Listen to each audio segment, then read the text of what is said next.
আসসালামু আলাইকুম। ইফাতারা সুরভি স্বাগত জানাচ্ছি এনটিভির দুপুরের খবরে। ক্রাউন সিমেন্ট শিরোনাম দেখছিলেন, এবার পুরো খবর। বিভিন্ন সময় সশস্ত্র বাহিনীর ঐক্য নষ্ট করতে অপতৎপরতা চলছিল উল্লেখ করে প্রধানমন্ত্রী তারেক রহমান বলেছেন, এখন সুযোগ এসেছে ফ্যাসিবাদ মুক্ত পরিবেশে নিজেদের প্রতিষ্ঠিত করার। আন্তর্জাতিক জাতিসংঘ শান্তিরক্ষী মিশন দিবসে ঢাকা সেনানিবাসে আয়োজিত অনুষ্ঠানে তিনি একথা বলেন। সেনাপ্রধান জানান, হাইতিতে গঠিত গ্যাং সাপ্রেশন ফোর্সে যোগ দেবে বাংলাদেশ। হাসান মাহমুদের রিপোর্ট। যুদ্ধ যখন ধ্বংস ডেকে আনে আর সংঘাত যখন শান্তির সুবাতাস রুদ্ধ করে, তখন শান্তি ফেরাতে দেশে দেশে কাজ করে জাতিসংঘ শান্তিরক্ষী মিশন, যাতে 1988 সাল থেকে যুক্ত রয়েছে লাল সবুজের বাংলাদেশ। শান্তিরক্ষী মিশনে অংশগ্রহণকারীদের অবদান, সাহস ও আত্মত্যাগকে সম্মান জানাতে অনুষ্ঠিত শান্তিরক্ষী দিবসের অনুষ্ঠানে প্রধানমন্ত্রী তারেক রহমান কৃতজ্ঞ চিত্তে সেসব যোদ্ধাদের স্মরণ করেন। সারা বিশ্বের সেই সব সাহসী শান্তিরক্ষীদের গভীর শ্রদ্ধার সঙ্গে স্মরণ করছে। বাংলাদেশ যে কোনো আগ্রাসন ও সংঘাতের বিরুদ্ধে একটি নিরাপদ ও শান্তিপূর্ণ পৃথিবী গড়ে তুলতে বহুপাক্ষিক, কূটনৈতিক ও জাতিসংঘ সনদের প্রতি সম্পূর্ণ শ্রদ্ধাশীল। সশস্ত্র বাহিনীর উদ্দেশ্যে প্রধানমন্ত্রী বলেন, বিভিন্ন সময় এই বাহিনীর ঐক্য নষ্ট করতে অপতৎপরতা চলেছিল, এখন সুযোগ এসেছে নিজেদের প্রতিষ্ঠিত করার। দরকার ঐক্য এবং চেইন অফ কমান্ড। বিভিন্ন সময় নানা রকম ঘটনায় সশস্ত্র বাহিনীর ঐক্য বিনষ্টের তৎপরতা চললেও 2009 সালের ফেব্রুয়ারি মাসে সশস্ত্র বাহিনীর উপরে সর্বগ্রাসী আঘাতটি এসেছিল। অতীত থেকে শিক্ষা নিয়ে ফ্যাসিবাদ মুক্ত বাংলাদেশে বর্তমানে প্রতিটি রাষ্ট্র এবং সাংবিধানিক প্রতিষ্ঠানের সামনে স্বমহিমায় নিজেদেরকে প্রতিষ্ঠিত করার সুযোগ সৃষ্টি হয়েছে। এর আগে শান্তিরক্ষী মিশনে নিহতদের পরিবার এবং আহতদের হাতে সম্মাননা তুলে দেন সরকার প্রধান। এ সময় সেনাপ্রধান জানান, জাতিসংঘ শান্তিরক্ষার নতুন উদ্যোগ হিসেবে হাইতিতে গঠিত গ্যাং সাপ্রেশন ফোর্সে যোগ দেবে বাংলাদেশ। হাইতিতে গঠিত গ্যাং সাপ্রেশন ফোর্স এ বাংলাদেশ সেনাবাহিনী, নৌবাহিনী ও পুলিশ সদস্যরা অংশগ্রহণ করবেন। পরে কয়েকটি দেশে শান্তিরক্ষী মিশনে কর্মরতদের সাথে ভিডিও কনফারেন্সে মতবিনিময় করেন প্রধানমন্ত্রী। Hasan Mahmud, NTV news, Dhaka. প্রায় 2.5 লাখ কোটি টাকার বিশাল ঘাটতি সঙ্গী করে আগামীকাল জাতীয় সংসদে উত্থাপন হতে যাচ্ছে 2026-27 অর্থ বছরের প্রস্তাবিত বাজেট। এবার 1,48,000 কোটি টাকা বাড়িয়ে বাজেটের আকার নির্ধারণ করা হচ্ছে 9,38,000 কোটি টাকা। রাজস্ব আয়ের লক্ষ্য 6,95,000 কোটি টাকা। আগামী অর্থ বছরে প্রস্তাবিত বাজেটের সম্ভাব্য নানা দিক তুলে ধরছেন সেলিম মালিক। এমন এক সময়ে বাজেট ঘোষণা করতে যাচ্ছে বিএনপি সরকার, যখন মধ্যপ্রাচ্যের যুদ্ধের কারণে জ্বালানির দাম বৃদ্ধিতে সংকটে দেশের সামষ্টিক অর্থনীতি।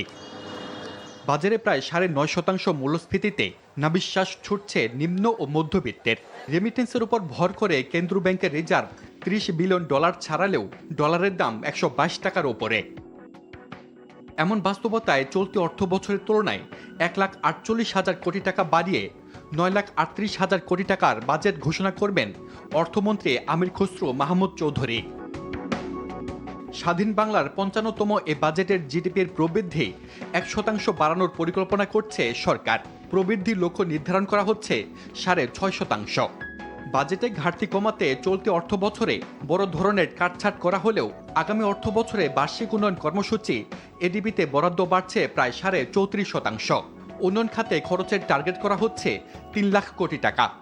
চলতি অর্থ বছরের প্রথম 10 মাসে এনবিআরের রাজস্ব ঘাটতি প্রায় 1,05,000 কোটি টাকার। এমন বাস্তবতায় আরও 21% বাড়িয়ে এনবিআরকে রাজস্ব আয়ের টার্গেট দেওয়া হচ্ছে 6,04,000 কোটি টাকা। তারপরও বাজেট ঘাটতির পরিমাণ দাঁড়াবে বিশাল আকারের।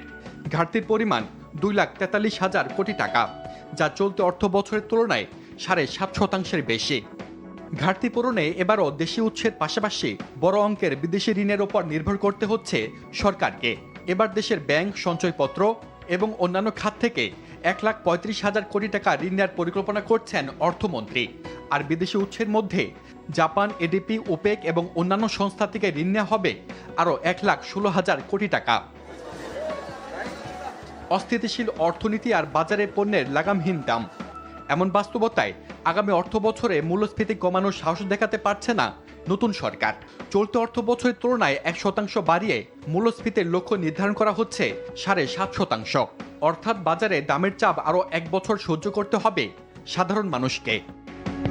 সামষ্টিক অর্থনীতির গভীর সংকটের এই সময়ে প্রতিশ্রুতির নতুন মোড়ক নিয়ে আবার আসছে নতুন একটা বাজেট। তবে হিসাবের বড় কোনো চমক নয়। সাধারণ মানুষ অপেক্ষা করছে তাদের জীবনযাত্রার ব্যয় কমার। বাজেটের বিশাল অঙ্ক কি শেষ পর্যন্ত নিম্নবিত্তের পকেটের ক্ষত সারাতে পারবে, নাকি নীতি নির্ধারকদের হিসাবের খাতা আরও ভারী করবে? সেটা এখন সবচেয়ে বড় প্রশ্ন। সেলিম মালিক, এনটিভি নিউজ, ঢাকা। দেশের 57টি পাবলিক বিশ্ববিদ্যালয়ের জন্য চলতি 2025-26 অর্থ বছরে ইউজিসির অনুমোদিত বাজেটের 1.5%-এরও কম বরাদ্দ ছিল গবেষণা খাতে। আর এই খাতে পিছিয়ে থাকার প্রভাব পড়ছে আন্তর্জাতিক র্যাঙ্কিংয়ে। টাইমস হায়ার এডুকেশন ও কিউএসের সর্বশেষ প্রকাশিত র্যাঙ্কিংয়ের সেরা 500-র মধ্যে দেশের কোনো বিশ্ববিদ্যালয় স্থান পায়নি। নতুন অর্থ বছরের বাজেটে গবেষণায় বাজেট বাড়ানোর দাবি শিক্ষার্থী, শিক্ষক ও গবেষকদের। জুবাইর প্রধানের রিপোর্ট, ছবি তুলেছেন তারিক হাসান। গবেষণাগারে নতুন কিছু আবিষ্কারের স্বপ্ন নিয়ে কাজ করেন ঢাকা বিশ্ববিদ্যালয়ের শিক্ষার্থী মোহাম্মদ আবিদুর রহমান। গবেষণার জন্য প্রয়োজনীয় অনেক যন্ত্রপাতি ও উপকরণ তার বিভাগের ল্যাবে না থাকায় সেগুলো অন্য প্রতিষ্ঠান বা ল্যাব থেকে সংগ্রহ করতে হয় তাকে। এই বাস্তবতাই দেশের পাবলিক বিশ্ববিদ্যালয়গুলোর গবেষণা খাতে বরাদ্দের সংকটকে সামনে নিয়ে আসে। কিছু স্পেসিফিক জিনিস যেগুলো না হইলেই নয়, সেই কাজগুলোতে আমাদের অন্য ল্যাবে গিয়ে ধার করতে হয়। আমাদের দেশেই অনেক ভালো ভালো গবেষণা করা সম্ভব, যেটা ইউজুয়ালি আমরাই বাইরে গিয়ে করি। দেশের অন্যান্য বিশ্ববিদ্যালয়ের তুলনায় গবেষণা খাতে সবথেকে বেশি অর্থ বরাদ্দ পায় ঢাকা বিশ্ববিদ্যালয়। তবে সেই অর্থ বিশ্ববিদ্যালয়ের মোট বাজেটের মাত্র 2%। মেধাবী শিক্ষক ও শিক্ষার্থীদের নানা গবেষণা ধারণা থাকলেও অর্থ সংকটের কারণে সেগুলোর বাস্তবায়ন সম্ভব হচ্ছে না। বিশ্বজুড়ে উচ্চশিক্ষা প্রতিষ্ঠানের অন্যতম ভূমিকা ও দায়িত্ব হিসেবে বিবেচনা করা হয় গবেষণাকে।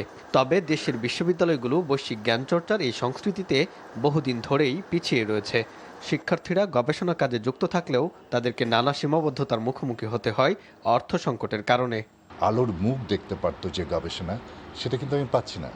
কেন আমার 15-20 জনের জায়গায় আমি 1-2 জনকে সিলেক্ট করছি গবেষণার জন্য। শিক্ষা ব্যবস্থাটাই হচ্ছে সাস্টেইনেবল ডেভেলপমেন্টের মূল চালিকা শক্তি। সেই চালিকা শক্তিটাকে যদি আমি ভালো করে আমি যদি নার্সিং না করি, তাহলে তো আমরা সব দিক থেকে পিছিয়ে যাব। বিশ্ববিদ্যালয় মঞ্জুরি কমিশনের তথ্য অনুযায়ী পাবলিক বিশ্ববিদ্যালয়গুলোতে প্রতি অর্থ বছরে পরিচালন ও উন্নয়ন কর্মকাণ্ডে যে বাজেট দেয়া হয় তার মধ্যে মাত্র 1.5% বরাদ্দ থাকে গবেষণা খাতে। দেশের উচ্চশিক্ষার মান, গবেষণা সক্ষমতা এবং জ্ঞান ভিত্তিক উন্নয়নের প্রতিফলন ঘটে বিশ্ববিদ্যালয়গুলোর আন্তর্জাতিক অবস্থানের মাধ্যমে। তবে দুঃখজনক বাস্তবতা হলো আন্তর্জাতিক বিশ্ববিদ্যালয় র্যাঙ্কিংয়ে বাংলাদেশের কোনো বিশ্ববিদ্যালয় এখনও কাঙ্ক্ষিত অবস্থানে পৌঁছাতে পারেনি। গবেষণার অগ্রগতির জন্য পর্যাপ্ত অর্থায়ন ও স্থায়ী গবেষণা তহবিল গঠনের দাবি বিশ্ববিদ্যালয়গুলোর। বর্তমান যে অবস্থা আছে, আসলে এই অবস্থায় আমাদের গবেষণা করতে গেলে খুবই সমস্যার সম্মুখীন হই। আমরা হয়তো র্যাঙ্কিংয়ের জন্য কথা বলি যে বিশ্ববিদ্যালয়ে র্যাঙ্কিং, আপনি দেখেন হার্ভার্ড ইউনিভার্সিটি, এমআইটি, যখন আমরা কথা বলি তখন তাদের সাথে কম্পেয়ার করি, কিন্তু তাদের বাজেট আর আমাদের বাজেট যদি আপনি তুলনা করেন তাহলে তো আপনার দেখতে হবে কী পরিমাণ। বিশ্ববিদ্যালয়ের জন্য যে বাজেট বরাদ্দ হয় সেই বাজেটটা প্রয়োজনের তুলনায় কমই বলবো, এই একটা দিক। বর্তমান সরকার এই দিকে অ্যাকনলেজ করেন যে আসলে শিক্ষাতে এবং গবেষণাতে বাজেট বাড়ানো দরকার। আমরা প্রত্যাশা করি গবেষণায় বাজেট বাড়বে।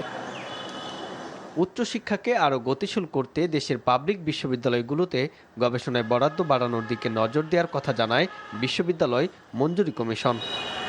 যেটুকু পরিমাণ দেয়া হয় সেটুকু যদি যথাযথভাবে ব্যবহার করা হয় এবং একই সাথে উপযুক্ত খাতে ব্যবহার করা হয়। উপযুক্ত খাত বলতে আমি বোঝাচ্ছি গবেষণার উপযুক্ত খাত, প্রায়োগিক গবেষণার ক্ষেত্রে যদি ব্যবহার করা হয় এবং উপযুক্ত পরিবেশ যদি নিশ্চিত করা যায়, তাহলে বাজেট কম ঠিকই, সেই কম বাজেটটাও উপযুক্তভাবে যদি সর্বোচ্চ ব্যবহার যদি করা যায়, তাহলে ফলাফল এখনকার তুলনায় বেটার হওয়ার সুযোগ আছে। জুবায়ের প্রধান, এনটিভি নিউজ, ঢাকা।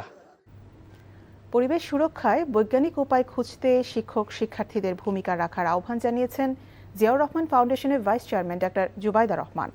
দুপুরে ঢাকা বিশ্ববিদ্যালয়ের কার্জন হলে শহীদ রাষ্ট্রপতি ও বিএনপির প্রতিষ্ঠাতা জিয়াউর রহমানের ৪৫তম শাহাদাত বার্ষিকী উপলক্ষে মাসব্যাপী বৃক্ষরোপণ এবং ভবিষ্যৎ বিজ্ঞানীর খোঁজে শীর্ষক বিজ্ঞান মেলার উদ্বোধনীতে তিনি এমন আহ্বান জানান।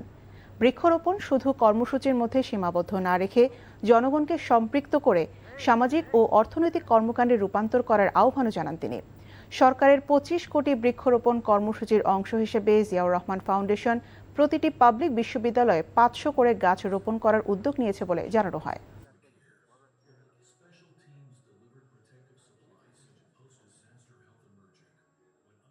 পরিবেশ সুরক্ষায় এবং দেশের বিভিন্ন সমস্যার বৈজ্ঞানিক সমাধান বের করার ক্ষেত্রে শিক্ষক, শিক্ষিকা এবং শিক্ষার্থীরা নিঃসন্দেহে বিরাট অবদান রাখতে পারে। বর্তমান পৃথিবীকে আরও সুন্দর, বাসযোগ্য ও সবুজ করে রেখে যাব সবাই ভবিষ্যৎ প্রজন্মের জন্য। রাজশাহী ও হবিগঞ্জে পৃথক সড়ক দুর্ঘটনায় ৪ জন নিহত হয়েছে, আহত হয়েছে আরও ৫ জন। সকালে রাজশাহীর মোহনপুর উপজেলার খারোইল মিল ঘরের সামনে মাহিন্দ্রা ও ট্রাকের মুখোমুখি সংঘর্ষে ২ জন নিহত হয়েছে। পুলিশ ও স্থানীয়রা জানায়, মাহিন্দ্রা ও ট্রাকের মুখোমুখি সংঘর্ষে কেশরহাট ইসলামী ব্যাংকের কর্মকর্তা মারুফ হোসেন সহ ২ জন নিহত হয়েছে। হবিগঞ্জের মাধবপুরে ঢাকা সিলেট মহাসড়কে বালু বোঝাই ড্রাম ট্রাকের ধাক্কায় নারীসহ সিএনজি অটোরিকশার চালকসহ ২ জন নিহত হয়েছে। সকালে উপজেলার দক্ষিণ বেজুরা এলাকায় এই দুর্ঘটনা ঘটে। এদিকে পিরোজপুরের মঠবাড়িয়া উপজেলার সাফা ইউনিয়নে বেইলি ব্রিজ ভেঙে আলু বোঝাই একটি ট্রাক খালে পড়ে গেছে। এতে যান চলাচল বন্ধ রয়েছে মঠবাড়িয়া পাথরঘাটার সাথে ঢাকা, বরিশাল, খুলনা সহ বেশ কয়েকটি রুটে।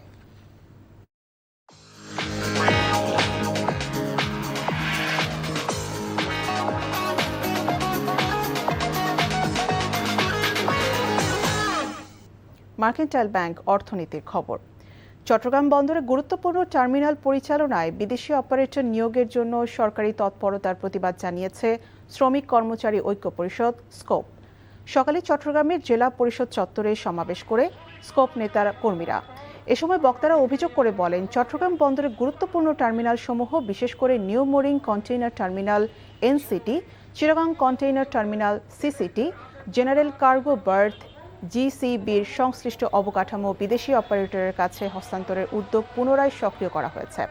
এ ধরনের উদ্যোগ জাতীয় স্বার্থ, অর্থনৈতিক নিরাপত্তা এবং দেশের কৌশলগত স্বার্থের প্রশ্নে গভীর উদ্বেগের জন্ম দিয়েছে। পরে মিছিল নিয়ে জেলা প্রশাসকের কাছে প্রধানমন্ত্রী বরাবর একটি স্মারকলিপি প্রদান করেন আন্দোলনকারীরা। এই ছিল দুপুরের খবরে। এই খবরের ভিডিও সহ আপডেট জানতে ভিজিট করুন এনটিভি অনলাইন www.ntvbd.com। এছাড়াও এনটিভির জনপ্রিয় সব অনুষ্ঠান এবং খবরের আপডেট জানতে ভিজিট করুন আমাদের ইউটিউব ও ভেরিফাইড ফেসবুক পেজ। ৫টায় দেশের খবর দেখার আমন্ত্রণ রইল। ধন্যবাদ সবাইকে।